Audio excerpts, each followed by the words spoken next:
Welcome back to The Wonderful Life. We're Tim and Deanna. Today we'll take you on a quick tour of our interior cabin on Royal Caribbean's Utopia of the Seas.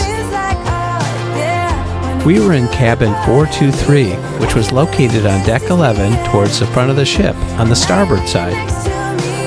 This cabin is classified as a connecting interior cabin, and it was about 150 square feet. We are here, 423, first time in inside room, guys.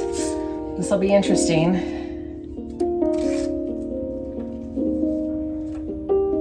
It's the right name.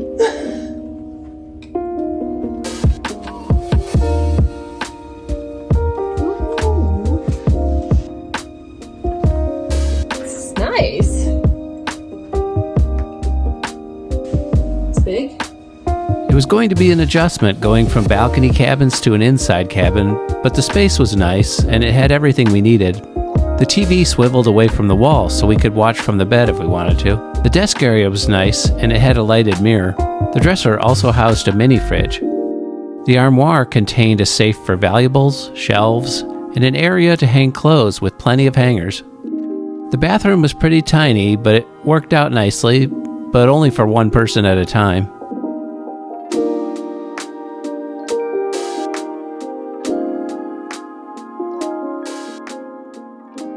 Thanks for watching. If you found this video to be informative or entertaining, please click the thumbs up and subscribe to our channel. It's absolutely free and it'll help our channel grow. Watch the rest of our series aboard the Utopia as well. And as always, keep living the wonderful life.